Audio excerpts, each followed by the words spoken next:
بەڵێ بەڕێزان بۆ قسەکردن لەسەر پرۆژە یاسای خانەنشینی و ئەو کاردانەوانەی لە مادە و بڕگەکانی تایبەت بە خانەنشینی پەرلەمانتاراندا دروست بووە لە شاری هەولێرەوە بەڕێز مەڕوان گەڵاڵی سەرۆکی فراکسیۆنی کۆمەڵی ئیسلامی لەگەڵمان دەبێت. ماوەسا مەڕوان، سپاس بۆ ئامادەبوونتان. ئەمەوێت بەو پرسیارەت دەست پێ بکەم کە کۆی گشتی پرۆژە یاساکە بە کۆی دەنگ پەسەندکرا یاخود بە زۆرینە تێپەڕێنرا؟ بسم الله الرحمن الرحیم. سپاس بۆ ئێوە و بۆ بینەرانی کەناڵی پەیامی عزیز. نازانم ئێوە پێم خۆش بوو کە پرۆژە یاساکەتان ئەگەر لەبەردەست بایە زیاتر لەوانەیە بتمانتوانی بە سوود و قازانج بە بینەران بگەێنین. بەهەرحاڵ وەڵامی پرسیارەکەت بدەمەوە. ئەو پرۆژە یاسایە پاشەوەی کە لە خلال توانم بڵێم مانگێک زیاتر بە لژنەکان و بە دانیشتەکانی پەرلەمان کۆتایی پێهێنرا، خاڵی زۆر چاچی تێدان و ئەتوانم بڵێم ئەو چاکسازیەی کە هەموو لایەکمان خەونمان پێدەبینی بەشێکی زۆری تێدا جێی کراوەتەوە. سەرنجام هەر پرۆژە یاسایە کە دێتە پەرلەمانی کوردستان هەموو پەرلەمانتاران لەسەری کۆک نابن و ڕای جیاواز دەبێتن. بەشێکی زۆری دەبینی لەگەڵ بڕگەیەکی دای ئەوی تر لەگەڵ بڕگەیەکی دیکەی دانیە کە کۆتایی پێهێنرا هەموو پەرلەمانتارەکان و هەموو فراکسیۆنەکان جگە سێ کەس یان چوار کەس لەوە تاکیدنی دەنجیان پێنەداوە، دەنا هەموو فراکسیۆنەکان دەنجیان پێداوە لەبەرەوەی عمومی ئەو یاسایە ئەو پرۆژەی چاکسازیە زیاتر خەڵکی هەرێمی کوردستان و خەڵکی موچەخۆری خاوەن پێداویستی و خەڵکێکە مەحروم بۆ تاکوێستانەکە حەقی پێنەدراوە لێی سوودمەند دەبێت. زۆر باش. ئەمەوێت ئەو ڕەخنەی کە لە شەقامەوە لە تێپەڕاندنی ئەم یاسایەوە بکەمە پرسیارێک. مادەی سێی تایبەت بە خانشینی پەرلەمانتاران کاردانەوەی بێگومان زۆری بەدوا داهات، بە تایبەت لەم دۆخە ناهەمواری کە خەڵکی هەرێمی کوردستانی تێدایە. پەرلەمان بۆ خانەنشینی ئەندامەکانی خۆی هێندە سەغی تەبیعەتە لەم یاسایەدا؟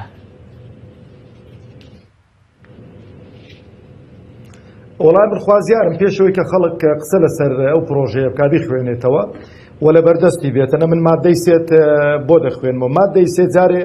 هەڵوەشانەوەی خانەنشینی پلەی وەزیر، بریکاری وەزارەت، ڕاوێژکار، بەڕێوەبەری گشتی و هەر پلەیەکی تایبەت بۆ ئەو پێشمەرگانەی کە چوونەتە پاڵ بزوتنەوەی ڕزگاری خوازی کوردستان پێش ڕۆژی 5/1991 وەک ڕێزلێنانێک موچەی خانەنشیان بە پلەی تایبەت پێدراوە لە بڕی ئەوە پێویستە لە دوای دڵنیابوون لە هەبوونی مەرج و پێداویستەکانی وردبینی و پاکردنەوەی لیستی ناوی پێشمەرگە لە ناو کەسانی ئەشایستە ئیمتیازێکی دارایی شایستیان بۆ دابین بکرێتن. جارێ ئێمە هاتووین بەڕاستی ئەو هەموو خانەنشینەی کە بە ناسایی کرا بە پلەی وەزیر، بە پلەی بریکاری وەزیر، بە پلەی ڕاوێژکار، بە پلەی بەڕێوەبەری گشتی و ئەوانەمان هەموو کۆتایی پێهێناوە. ئەوە بەڕاستی جێی ئەوەیە کە خەڵک دەستخۆشیمان لێ بکاتن. دوو مەسەلەی پێم سەیرە، ینی لە پلەی تایبەت تەبەنەوانەی کە پلە تایبەتن چێن لە هەرێمی کوردستان، ئەوانەی کە پلە تایبەتن پەرلەمانتارن، وەزیرن، مدیر عامن، وەکیلی وەزیرە، پلەی دادوەرەکانن، ئەوانە کۆمەڵە خەڵکێکن. جا ئەو یاسایە ئەوەی ئەسەری ڕەجعیشی هەیە، ینی بەس بۆ خۆت دەرنەکردووە، بۆ خەڵکی پێشە خۆشت دەرکردووە و ئەوانەی کە لە دوای تۆش دێن پێیەوە پابەندە بن. جارێ لە هیچ لە کون و قوشبنێکی ئەو یاسایە بەتەنها ناوی ئەوە نەهاتووە، ناوی پەرلەمانتار هات بێتن بۆی کە بڵێن وەڵاکاکەوانە بەس لەسەر موچەی خۆیان وەکو بڵێ هاتوونە دەنگ و موچەی خۆیان چاک کردووە، موچەی خەڵکی دیکەیان دەست لێ نەداوە. بەپێچەوانەوە موچەی پلە باڵاکان کە پەرلەمانتاری شتێکە لە پلە باڵاکان کەم کراوەتەوە بە ڕێژەیەکی زۆر بەرچاو. ئەوجا کەمترین موچە لە هەرێمی کوردستان بەرز کراوەتەوە بۆ 300,000 کە خوازیار بووین ئێمە 400,000مان پێ تەسبیت کرابێ بەڵام بە حکمی ئەوەی کە هەر یاسایە کە دەری دەکەی تەبعیەتی مالیە بێتن دەبێ حکومت ئۆکەی بۆ بکاتن نوێنەرانی حکومت لێوێن دەرێبوون نەچوونە ژێرباری ئەوە و لە سەرڕای ئەوەش ئەو پارانەی کە جێردراونەوە تاکو ئێستانەکە لە هەڵوەشانەوەی خانەنشین ئەبێ ئەو حەقە بە ڕەخنەی وە کۆتایی بە دوو موچە هێنراوە کۆتایی بە دووار هێنراوە ئەو پارانە لە مادەی لەعفوەن لە مادەی 19 گەر باڵەدا نەچووبم بڕیارمان داوە کە ئەو پارانە هەمووی بخرێتەوە سەر موچەی ئەوانەی کە موچەیان کەمە بەڵام ئەبێ ئەو حەقە بە هاوڵاتیان هەرێمی کوردستان بدرێت لەوەی کە ئەگەر فەرمانبەرێک 15 ساڵ بەرەوژوور دەوامی کردبێت خانەنشین بێت ئەو پەڕی 400,000 بۆ 350,000 خانەنشینە بێت بەڵام پەرلەمانتارێک بە 4 ساڵ لە سەر و 4 ملیۆنەوە خانەنشینە بێت لەم دۆخە قورسەی دارایی هەرێمی کوردستان ئەبووە پەرلەمانتاران بە کۆی دەنگ بەو ڕێژەیە ڕازی نەبوونە لەگەڵ هاوڵاتیان و دەنگدەرەکانی خۆیاندا کە فەرمانبەرن کە موچەخۆری بەو حاڵی کە ئێستا لە دۆخی هەرێمی کوردستانە هەیەە ئەبوایە بە کۆی دەنگ بۆ ڕازی نەبوونە لە دوای 4 ساڵ کارکردن لە پەرلەمان لە سەر و 4 ملیۆنەوە موچە وەرگرن.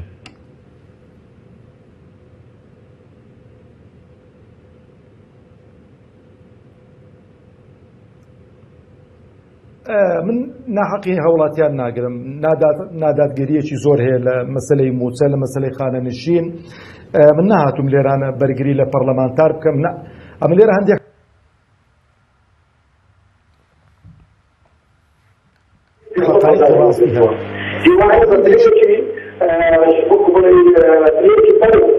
خانەنشین کراوە لە سەروی 6 ملیۆنی زیاتر وەرگرتووە یعنی ئەو حەقانەتانە خەڵک دەبێت بیزانێت دوو ئێمە فراکسیۆنی کۆمۆنی ئیسلامی لە ڕابردووش بەڕاستی پرۆژەکانمان پێشکەش کردووە بۆ کەمکردنەوەی موچە وەرگرتووە خانەنشین دەبێت پارەکان کەم بگرێتەوە و ئێمە لەگەڵ هەموو ئەو پێشنیارانەدا بووین بۆ کەمکردنەوەی ڕێژەی خانەنشینی لە باڵاکان وەڵاتیاریشم ئەو بابەتە بابەتێک بێت کە هەموو یاسان بە هەندی وەربگرێت بەتایبەتی بتوانین ئاستی موچەخۆرانەوانەی کە موچەیان کەمە بەرز بگرێتەوە و ئەوانەی کە موچەشیان زۆر دابەزێنرێتن لە ئاستێکدا بێتن دادگەریەکی تێدا بێ عەدالەتێکی تێدا بێتن بەڵام هەر بۆ تاوانی بەڵێتن ئێمە ئەوانەی کە خانەنشین دەکرێت لە ئەوانەی کە موظفن ئەوانەی کە کارمەندن ئەوانەی کە بۆ بەزانێنیان زۆر بێتین ئەوەی کە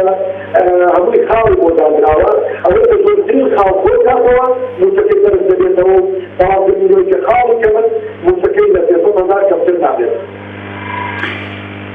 ئەمێ بزانم کە ڕای فراکسیۆنی کۆمەڵ لەبارەی کۆی گشتی پرۆژە یاساکە و بە تایبەتتریش لە بارەی مادەی 3 ئێوە چۆن دەنگدان پێدا؟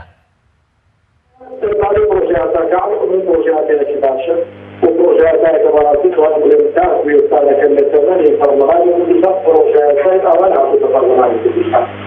لەبەرەوەی ئێمە وەکو لایەنە سیاسیەکانیشمان وەکو حزبە سیاسیەکان هەموو لایەنمان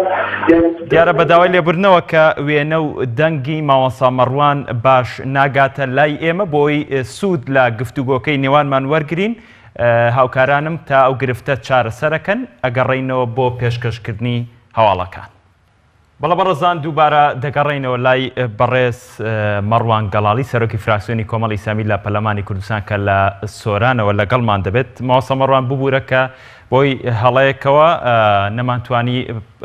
لەگەڵ بەڕێزدا گفتوگۆ بکەین. ئەمەوێت ئەو پرسیارە بکەم کە ئەمڕۆ لە دوای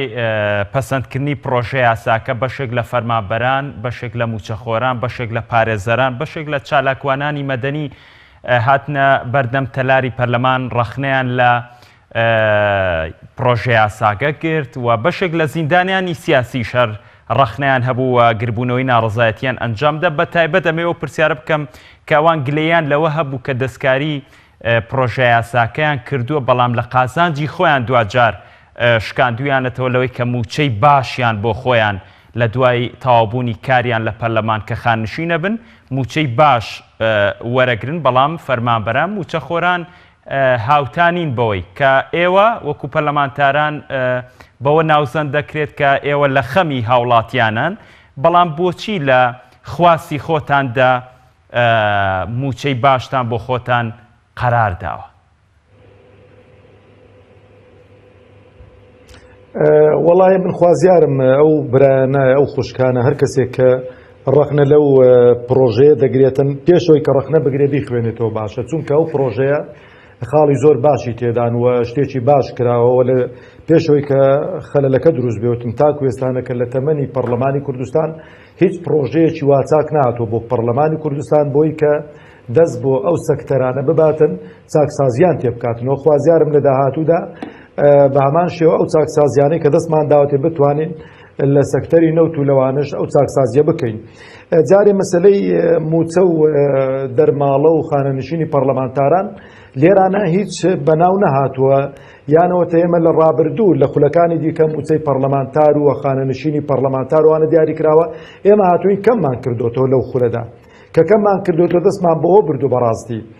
ئێمە دوو شتمان لە پێش بوو بیکەین برای عەزیزم و پێم خۆش هەموو خەڵکی هەرێمی کوردستانیش ئەو حەقیقەتە بزانێ داکۆچی لەسەرەوە دەکرا کە موچەی خانەنشینی موحەدی بەغدا لە هەرێمی کوردستانیش جێبەجێ بکرێتن کە حکومەتی مەرکەزی دایناوە حکومەتی هەرێم نەچۆ ژێرباری چونکە بەو پێدەبووە کەمترین موچەی خانەنشینی 400,000 بێ کە ئێمە داکۆچیمان لەسەر کرد و دەنجیشمان بە 400,000ەکەدا. ئێوە دەبێ و حقایقە خەڵک بیزانێتن بەڵام لەگەڵەوەشدا کە حکومەتی مەرکەزی ئەو یاسایی کە یاسای خانەنشینی گشتیە گشتاندێتی بۆ هەموو عێراق ئێمە حکومت لەبەر ئەو بێئیمکانیەتە نەچۆ ژێرباری ئەو یاسایە. دوو ئێمە هاتووینەکو گوتم بەعام دەستکاری موچەکانمان کردووە جارێ هیچ هاوڵاتیەک موچەی کەم نابێتەوە بەو یاسایی کە ئێمە دەستمان داوەتێ بەڵکو بە پێچەوانەوە موچەیان بەرز دەبێتەوە و ئێمە شتێکی زۆر گرنگمان کردو لەو یاسایەدا بەڕاستی جێ ئەوەی کە خەڵک دەستخۆشیمان لێ بکاتن. هاتووین ئەو پاشەکەوتەی کە حکومەتی هەرێم بە نادادگەرانە بە زوڵم مستەم سەپاندوویەتی بەسەر خەڵکی هەرێمی کوردستاندا ئێمە هاتووین حکومەتمان ئیلزام کردووە دەبێت چەکی بۆ هاوڵاتیان بۆ فەرمانبەران دروست کاتن و ئەو چەکی بانکیان بۆ دروست کاتن بۆی کە بتوانێتن معاملەی پێ بکات لەگەڵ حکومەت کرێی ئاوی پێبدا کرێی کارەبای پێبداتن و لە بۆ نمونەوەی کە غەراماتی لەسەرە ئەوەی کە لە ڕووی شارستانیەتی و هەر شتێکی کە غەراماتی دێتە سەر دەتوانێتن زۆر باشە ماڵسە مەڕوان زۆر باشە بەکاری بێنێت. ئەمەوێت من ئەم ئێوارە نووسینی یەکە لە پەرلەمانتارانی نەرویجم بینی کە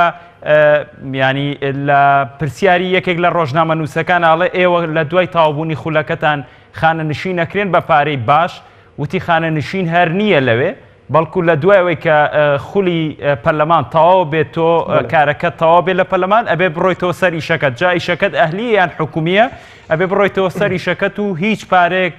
وەرناگریت. ئێوە نەئەکراد ینی شتێکی وا بکەن کە هیچ نەبێت ئەگەر هەر خانەنشینیش ئەکران بەڵام بە پارەیەکی نزیک لە فەرمانبەرانی شارستانی بۆ ئەمەتان نەکرد بۆ ئەبێ ئیلان جیاواز بن. بەڕوونی وەڵامی و پرسیارم بیتەوە سواسەکە. کاکە گیان ئەو خاڵەی کە لە سوید عەفوەن ئەو خاڵی کە لە سوید هەیە کە جەنابەت ئیشارەی پێ دەکەی لەو یاسایی ئێمەشدا هەیە. جارێ من پێم خۆش نییە باسی خانەنشین بکەم چونکە من هەم لە ڕووی تەمەنەوە هەم لە ڕووی خزمەتەوە ئیستحقاقی ئەوم هەیە کە خانەنشین بکرێن چونکە ئێستا هەر مزایدەیەکی بکەم هەر قسەیەکی بکەم قەناعەتم وایە زیاتر بەو لایدا دەچێتن وەکو بڵێ مزایدە بەسەر ئەو پەرلەمانتارانە بکەم کە تەمەنیان کە خزمەتیان نەگەیشتۆتەوە. بەڵام لێرانەدا لەو یاسایەدا خۆ بە زۆردی هیچ کەسێک لە پلە باڵەکان خانەنشین ناکرێتن. جارێکە ئەوەی کە وەزیرە ئەوەی کە پەرلەمانتارە ئازادە کە تەواو بوو بگەڕێتەوە سەر وەزیفەی خۆی. ئەوە خاڵی یەکەم. خاڵی دووەم بەڵام پەرلەمانتارانەی کە قەناعەتیان وایە شتێکی خراپە لێرەیە وەڵامەکەت بە تەواوی بگات بێنە سەر خەت و خانەنشینیەکە ڕەفزکەنەوە. ئەمیش لەگەڵت دامە ئەو پەرلەمانتارە گەنجانەی کە بۆن مونەتاقە و توانایەکی باشیان هەیە بە 4 ساڵ حەقی ئەوە نییە کابرا خۆی خانەنشین بکاتن بگەڕێتەوە خزمەت بکاتن لەو بوارانەی کە خزمەتی پێدەکرێتن زیاتر بۆ وڵاتیشمان بۆ هاوڵاتیشمان ئەوە باشترە. باس لەوە کرد کە ئازادە لەوەی بگەڕێتەوە سەر کارەکەی، بەڵام موچەی خانەنشینیەکە وەرناگرێت بە پێی یاساکە یاخود موچەی خانەنشینیەکەش وەرەگرێ و موچەی کارەکەشی وەرەگرێ لە حکومەت. لێرانەدا یەک شت دەکرێتن یان دەبێ ئەو کاتێک کە هیچ کەسێک بڕیارێکی زۆر گرنگ دراوە لێرانە ئەو بڕیارە نابێ هیچ هاوڵاتیەک لە هەرێمی کوردستان 2000 سوودمەند بێتن لە حکومەتی هەرێمی کوردستان. لێرانەدا لە مابەینی موچەی خانەنشینی و لە مابەینی موچەی ئەو وەزیفەیە کە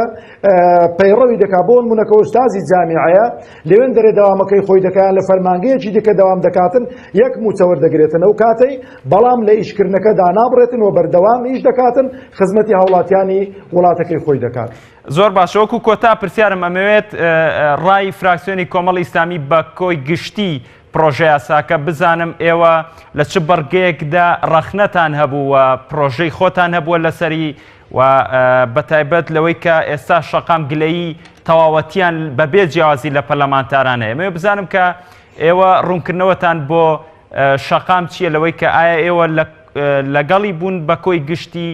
لەگەڵ ئەو پرۆژە یاسا یاخود ئێوەش ڕەخنەتان هەبووە لە بەشێک لە بەرگەکان.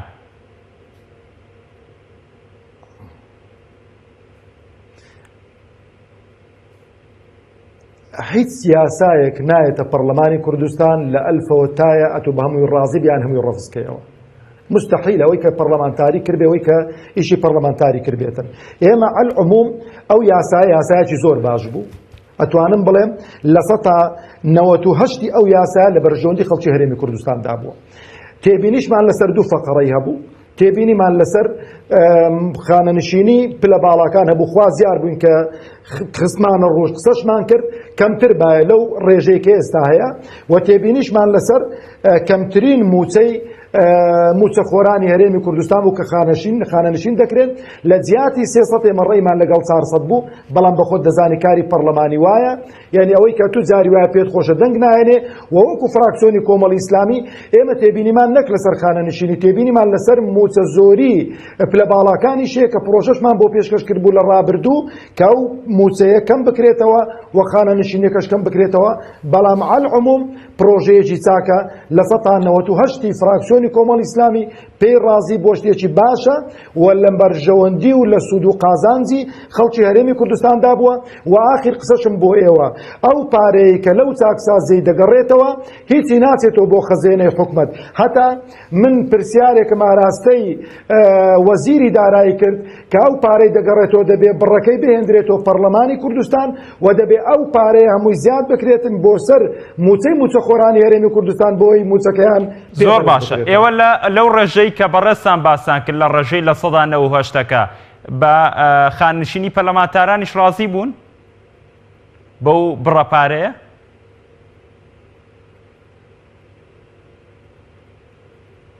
پێم گوتم تێبینیمان لەسەر خانەنشینیەکە هەبوو